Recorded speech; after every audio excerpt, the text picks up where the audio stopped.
Starting next month, my mom's moving in. Clear out a room. Even over the phone, I could tell Ryan was smirking. I bet his mother-in-law is laughing at me too. I could easily picture the two of them and had to stifle the urge to burst out laughing. Okay, I'll call Movers to get my stuff out. What? Movers. Ryan's voice changed from laughter to confusion. This time, I couldn't help but laugh out loud. Why? We're getting a divorce. Huh? With that, I hung up the phone. Then I turned to the two people who were helping me. All right, let's get started. The two smiled and nodded at my words.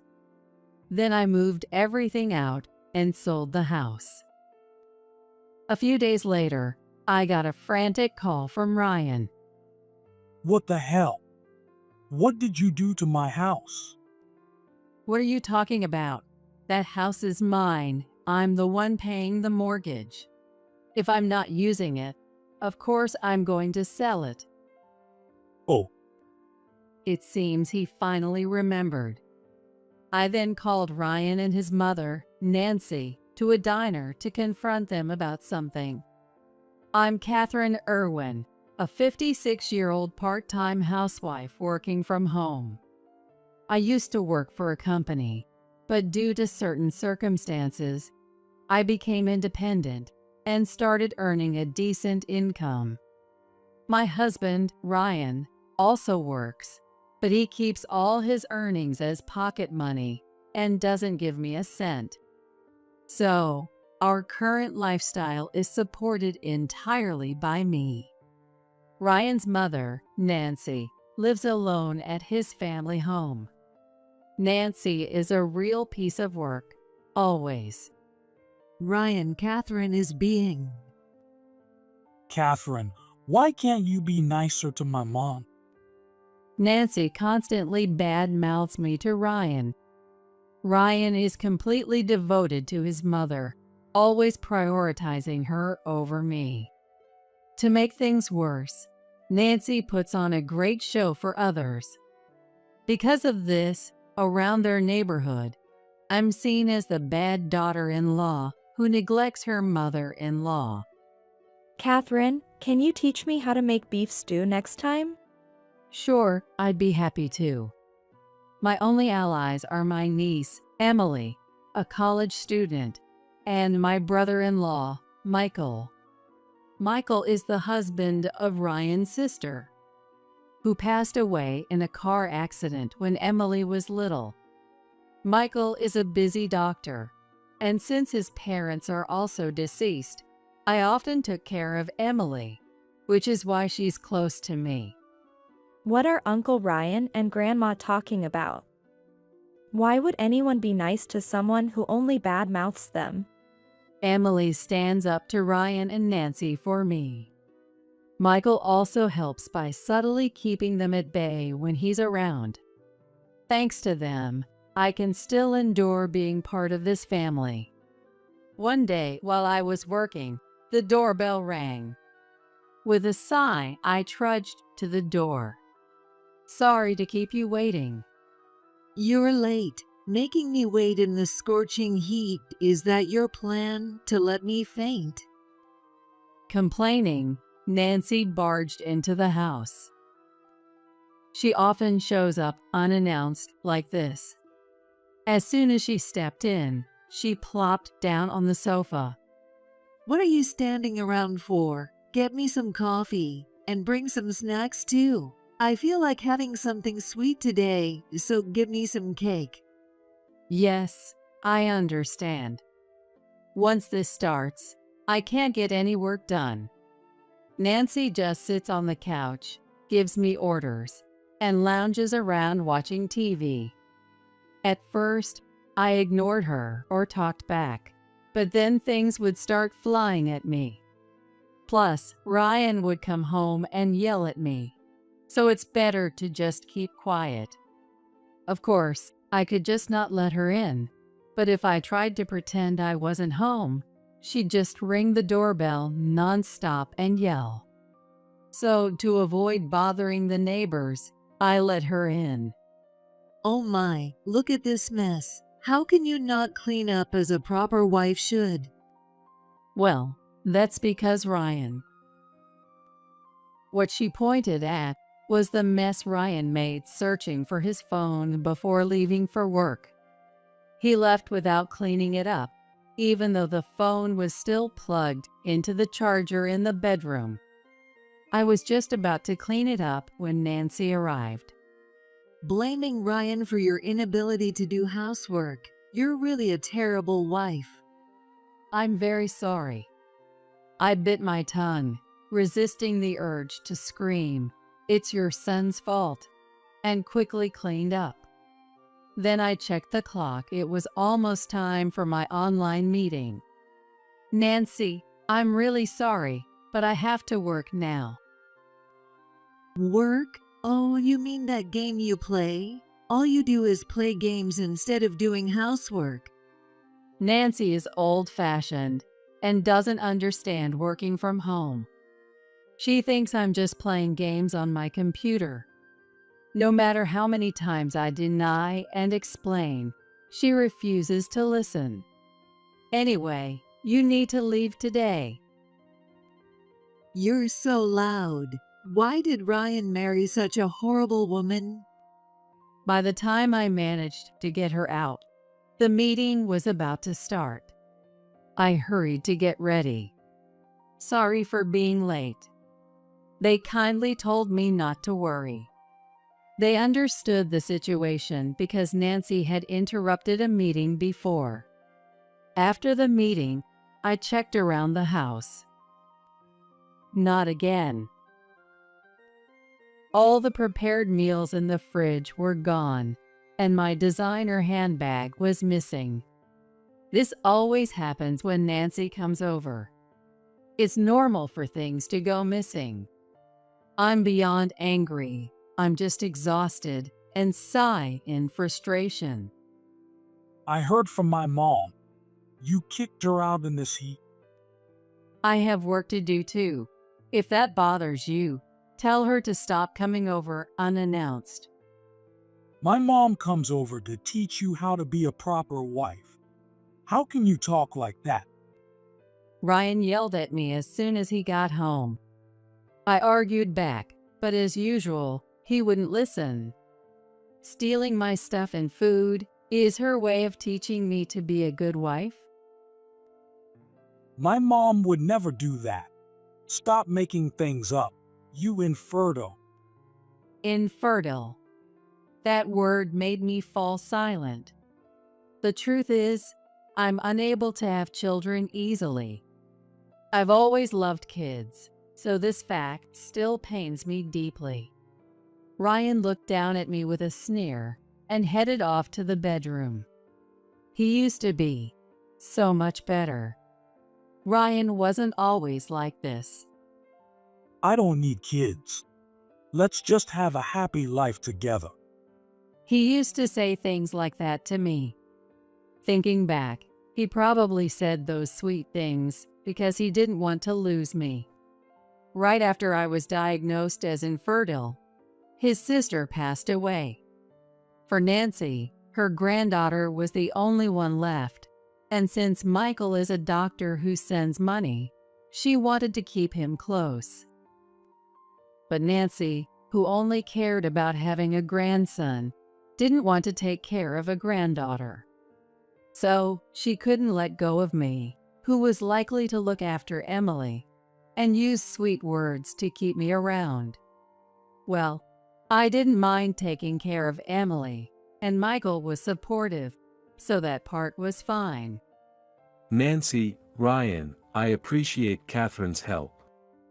So, I'll continue sending money, but if I see any more of this behavior, you know what will happen, right? Michael's warning kept them in check. I also didn't want to lose my connection with Emily and Michael, so I stayed married and complied. Even so, I'm reaching my limit.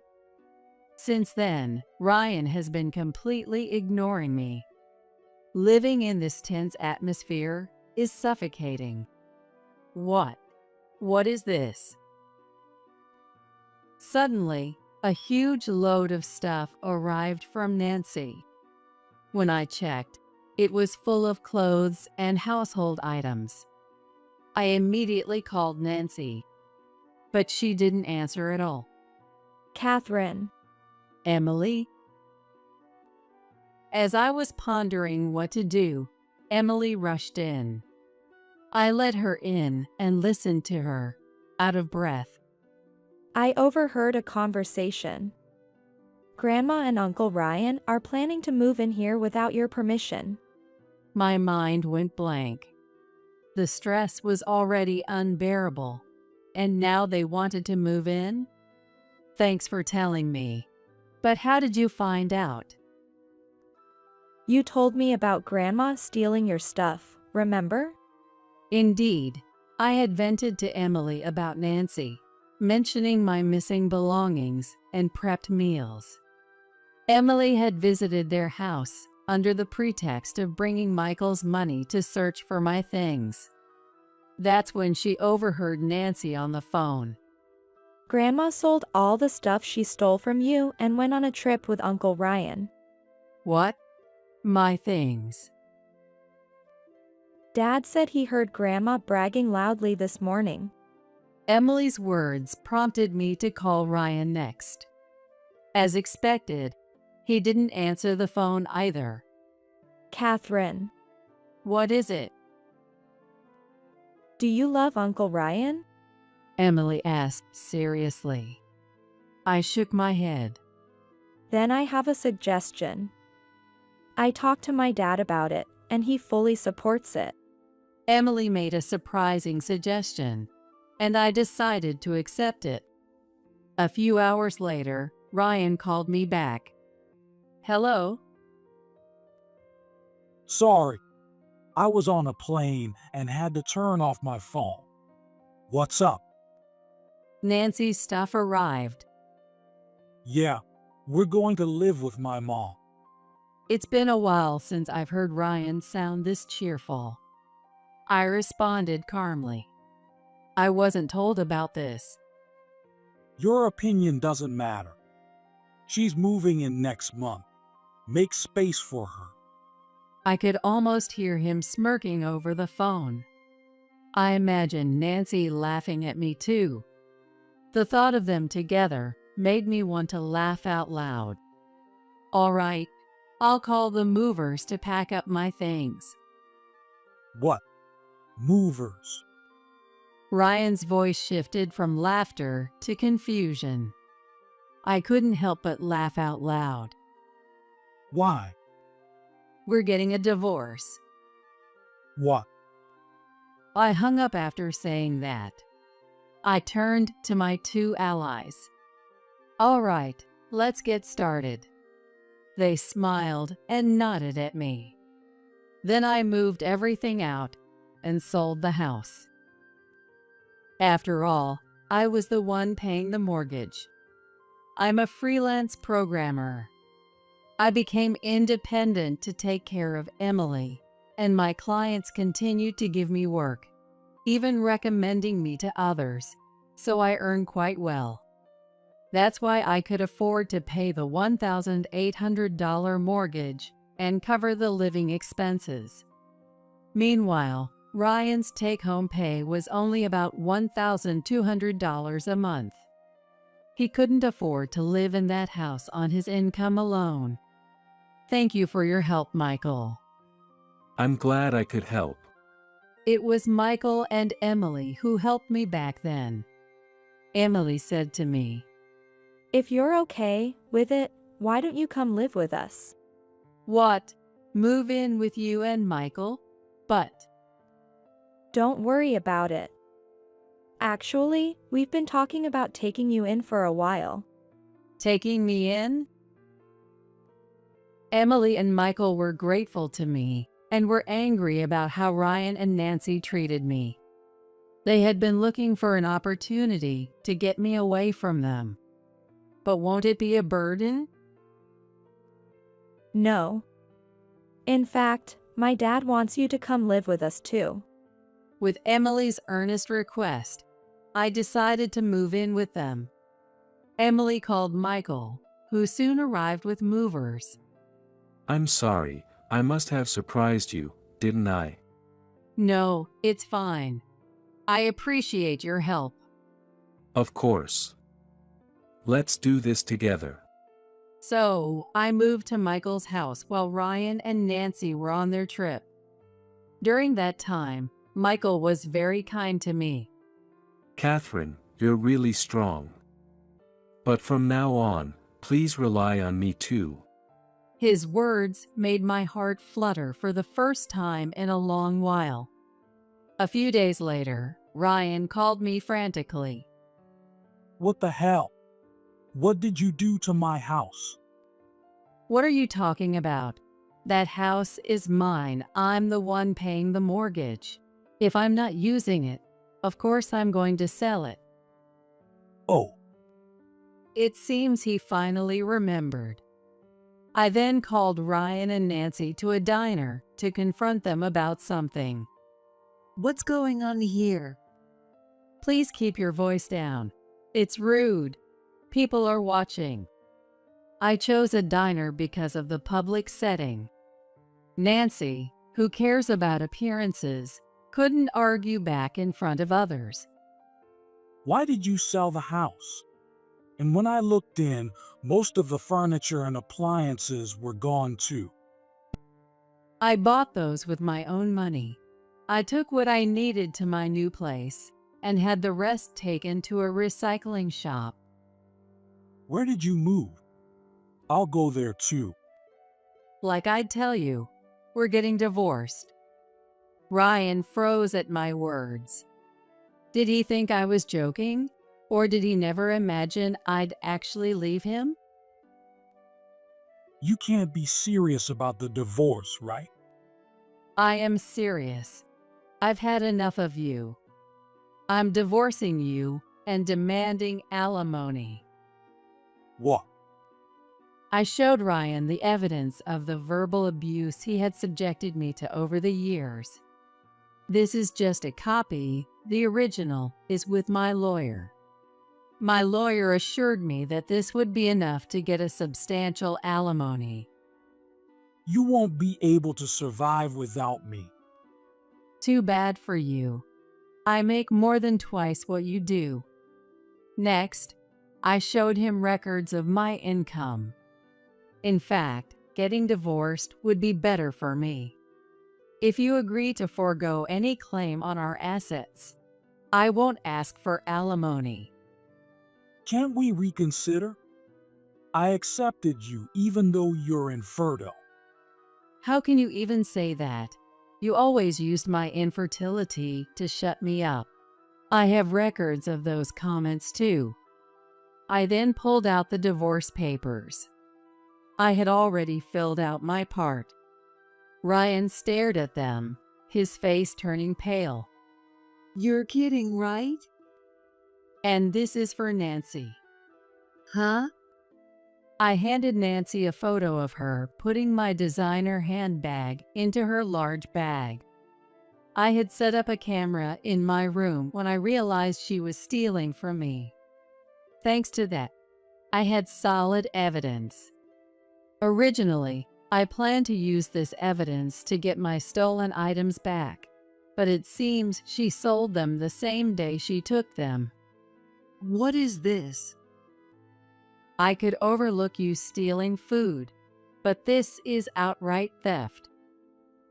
But we're family. I can report theft if it's from a relative living separately, and I've already filed a police report. Both their faces turned pale. No matter how much she cared about appearances, being arrested would destroy her reputation. Please withdraw the report immediately.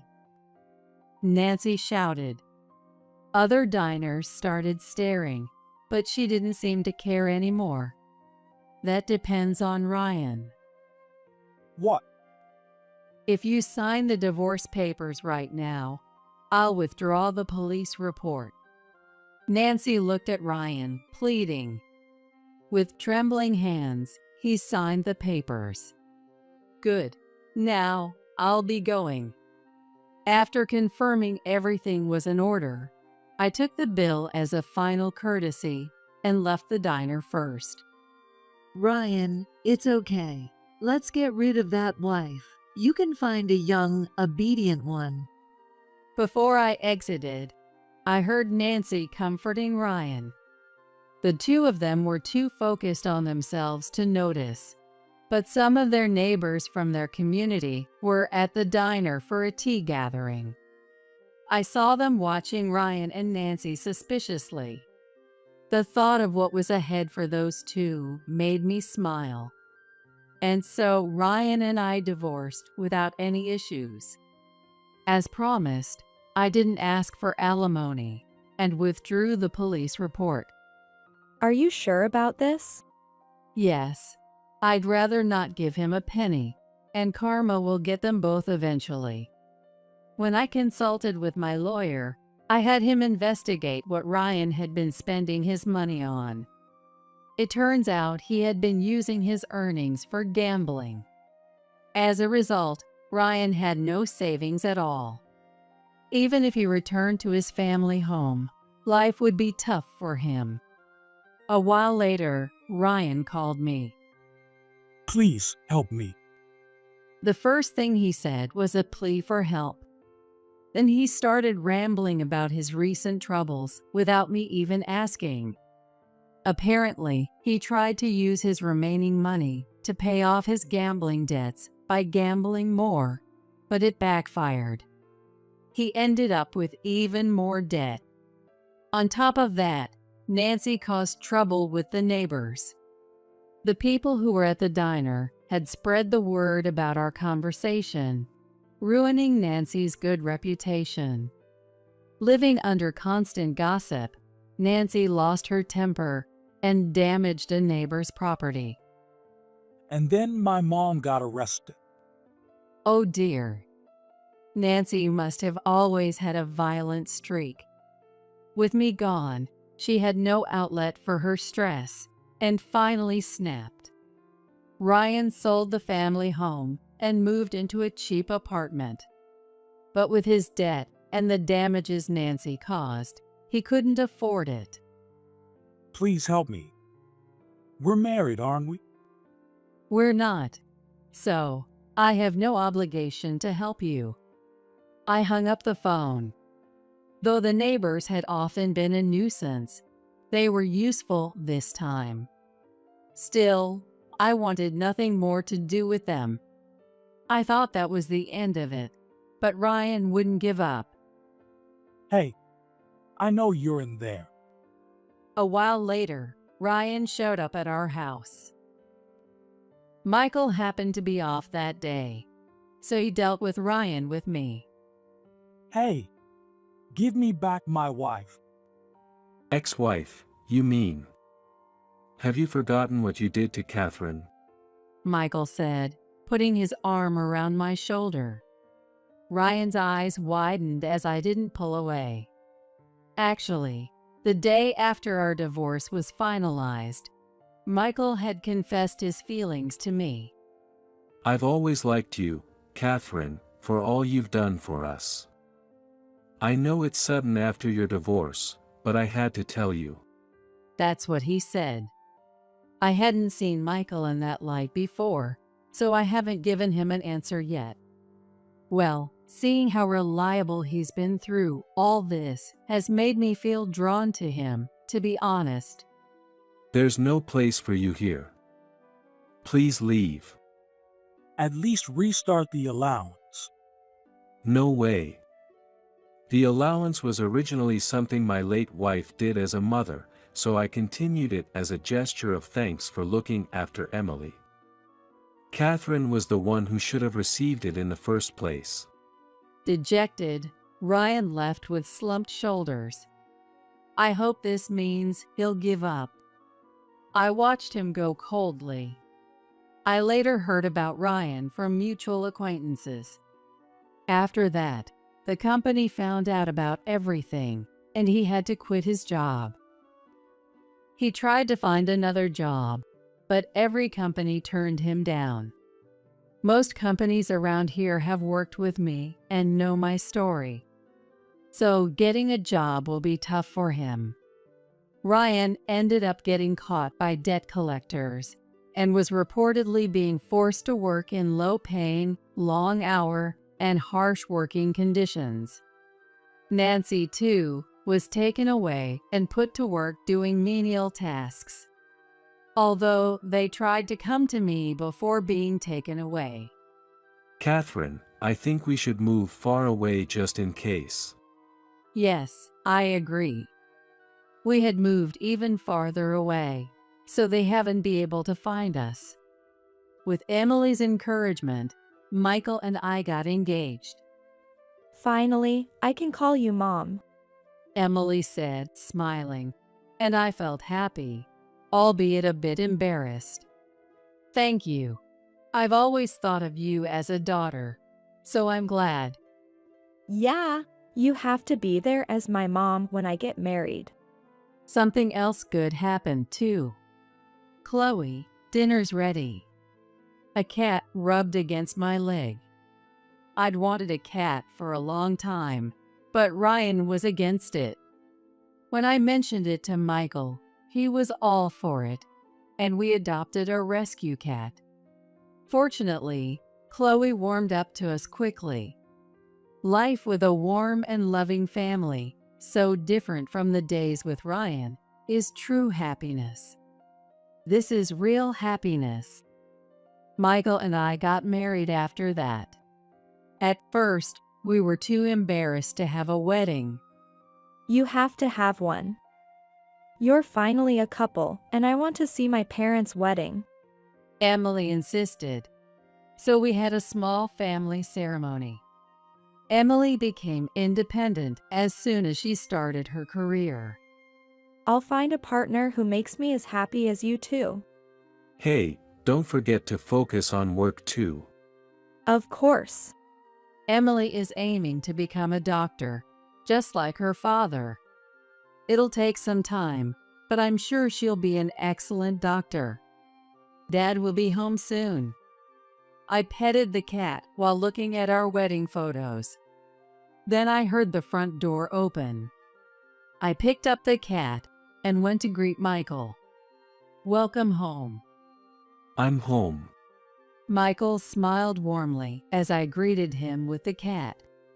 The days of suffering because of Ryan and Nancy are long gone, replaced by calm and loving days I never thought possible. I will continue to cherish these precious moments with my dear family.